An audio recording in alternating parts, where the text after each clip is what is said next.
Welcome everyone, Thatja Andrade for Love Channel TV at Envision with the amazing John Perkins. He's an amazing author. He wrote a book called Confessions of Economic Hitman, and it's one bestseller, so totally recommend it. I will ask you a super fun question. If you had one superpower and you could change one thing in the world, what would that be? That's an easy question to answer, actually. I would change the perception of what success is. Okay. So right now we really measure success as a quantity. Who gets the most A's, who kicks the most goals, who makes the most money, and what business makes the most money.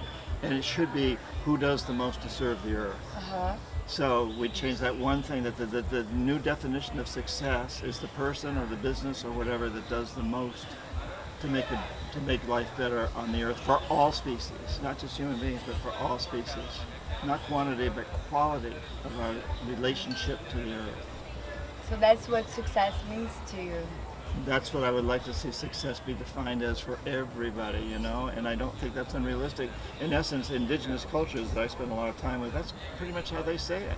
You know, like the people who are regarded as successful are the ones who give the most to the community and to future generations, and that also means taking care of the plants and animals. You can be a good hunter because people need protein, and then protein comes from animals, but it's very sacred. It's done with a tremendous idea of sacredness. And if a guy's got a blowgun, he's looking up to shoot a bird, but he realizes he's been taught, he's been trained, he understands that if that bird, if it's its mating season or if it's nesting on eggs, he won't shoot, because he knows that that will make things worse for future generations of the bird and of his own children. So each action, really think what impact are you creating within each action you take. Exactly. For now and for the future. That's great. And measure success by those who have the impact that is creating a better life for everything, not just human beings, but for everything. For everything. That's right. Beautiful. So there's so much different belief systems in the world and cultures. How do you see different belief systems uniting us? Well, that's a great question. And I think, you know, I was recently speaking at another event in the United States, and someone else had been speaking about UFOs. You know, people from outer space coming down, and they said, what do you think about that, to me? And I said, well, I have no doubt with all the, you know, there's something over 2 billion galaxies out there, there's undoubtedly intelligent life. But if you're intelligent enough to come down, to hover above the earth and look down at what people are doing, would you land? No, I don't think so. You'd say, those people are not only destroying themselves, they're destroying their planet. Well, I don't want anything to do with them. Let's hover around for a while and watch and see what happens. So I think that, you know, we really need to look at how do we all come together and realize there are no Brazilians, there are no Russians, there are no Chinese, there's just people. You know, it's all a perception that we're different. We're really not different. We all need the same basic things. And we've created this perception of competition, of warfare, of being better than. We have the person. We've got to realize that the oceans are rising. The glaciers are melting. 3.5 billion people are starving or on the verge of starvation, and 8 individuals have as many assets as those 3.5 billion. That's a terrible system. We must change it, and we must understand that we all got to come together. Brazilians, Chinese, Russians, Americans, Africans, everybody's got to come together. We're one species. Residents of the earth, of Mother Nature.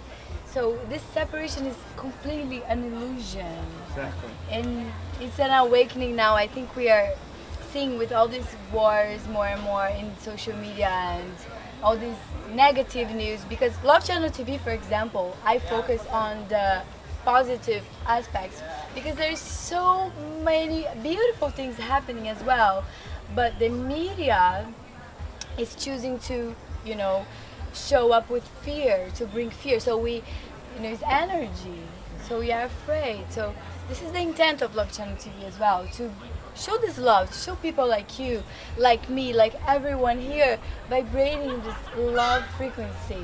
Yeah, and you know, like you said, this event here is incredible, filled with love, filled with closeness to nature, and yet it's not going to be on national television in Brazil, probably, unless you get it there. It's not going to be in the United States. It's not going to be in... Not yet. It's going to not, but it's going there. And that's what we've got to keep doing more and more, and that's your job, and that's what you're doing so well. And this leads me, thank you, this leads me to my next question, which is, how do you see the future of mankind? I see the future of mankind revolving around the future of womankind, opening us up. I know you'd like that. Thank you. I know Thank you'd you. like that. But we've got to open up so much more to our feminine, because always throughout history it's been the women who've taken care of the nest. The men go out and fight off the saber-toothed tiger or the enemy, whatever. The women take care of the nest, and now we've got to recognize that the nest is the planet, this earth. This is our nest. And who are the men defending against now? They got to defend against ourselves, who are destroying. We're the enemy, when we're also the savior. And it's the feminine. It's not just the feminine. It's not just the women. And I say that, but yes, but it's the feminine within men too. That we have to open up so much stronger to that deep feminine of taking care of the nest, nurturing, loving, compassion, opening our hearts, our emotions, our feelings. I'm so glad I manifested you. This interview I really manifested. If there was one person that I researched was you before, so I'm really happy, and I'll make it short for now, and I know we have so much more to share with the world, and we will. I know we will cross again our paths. Great. Thank you so much. You're welcome. Thank you for what you do. Keep spreading the good news. Guys, make sure to subscribe below, make a comment, share this video as much as possible, and read his book. And go to my website too, yes! johnperkins.org. Sign up for my newsletter. We'll all come together. Let's come together. This is the time. It's now. It's happening. Bye. See you soon. Great.